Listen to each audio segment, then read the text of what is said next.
To understand Indian Constitution, one has to go through the preamble thoroughly, because that is the objects clause of the Constitution, which provides direction and purpose to the Constitution. Anything contained in the Constitution against the preamble should be held illegal.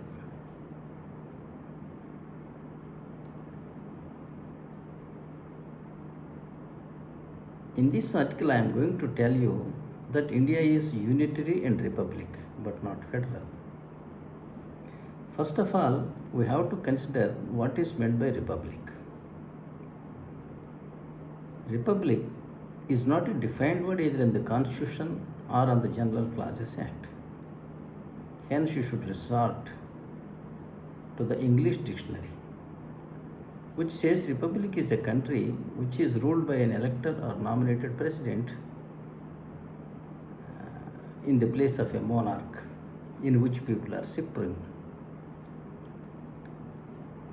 So, India is a sovereign democratic republic as per the preamble of the Constitution, which means that it is a country to be ruled by an elected or nominated president.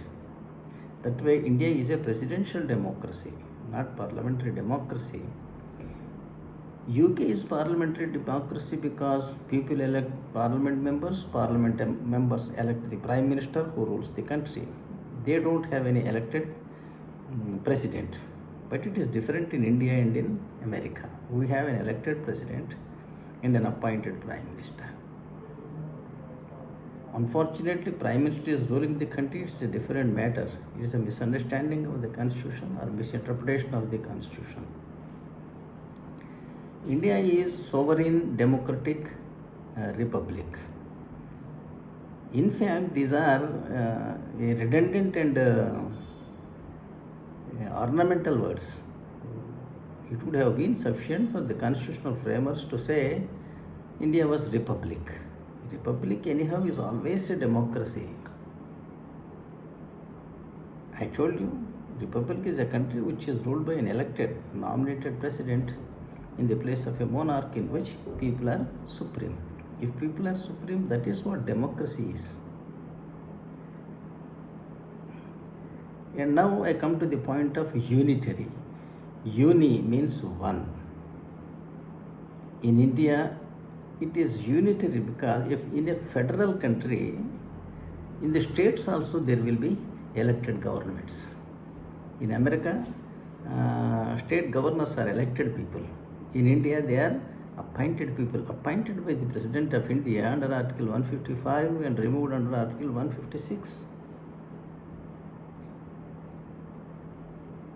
This is unitary because in India, there is only one authority who is elected in India. He is the President of India.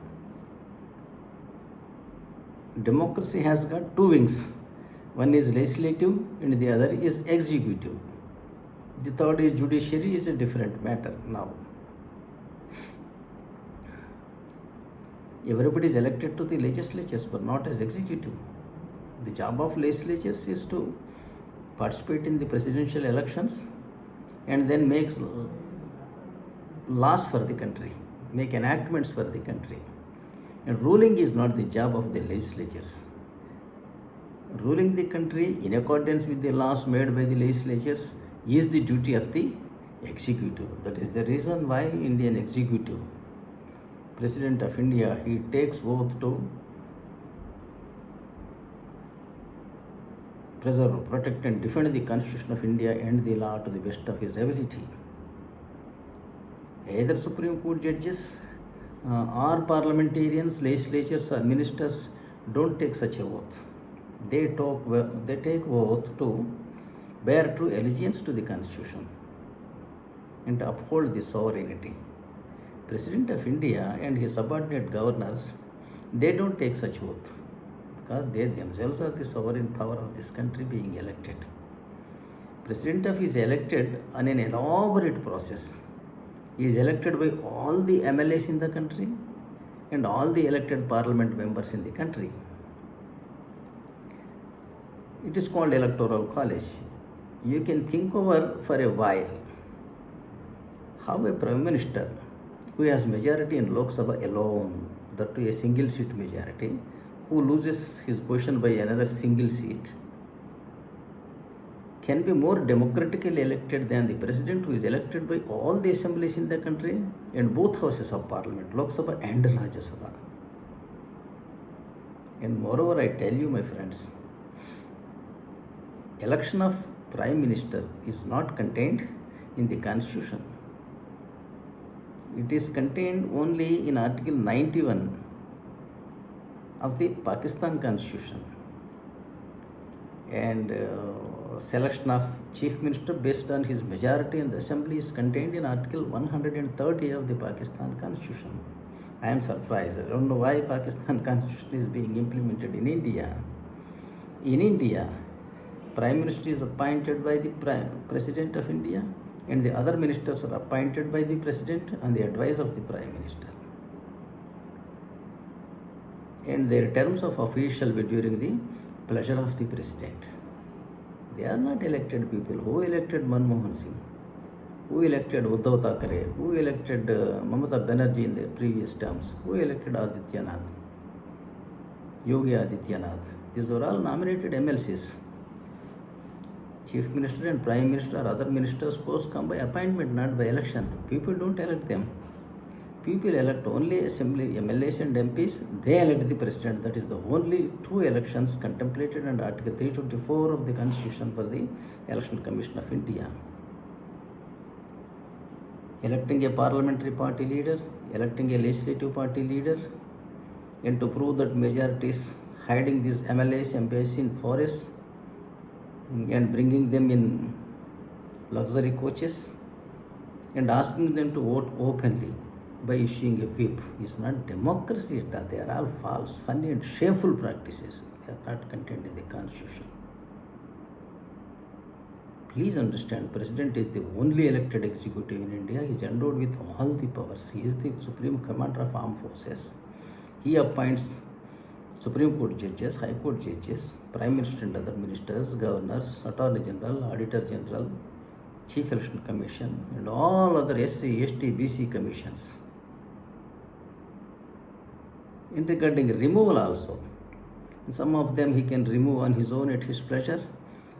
Some others, like judges, are removed on the recommendation of the Parliament. Thus, please understand, President is the only elected authority in India. He forms government at the center, and his subordinates, governors, form governments in the states. Then there won't be dispute between state and state, state and center. Country will be peaceful, country will be developed towards peaceful existence, and it will economically also develop. It arrests political instability, political uncertainty, and political immorality in the country. If this present system is continued to be allowed, I am sure the country is going to be divided into 30 pieces, which lose independence piece by piece in due course. Thank you.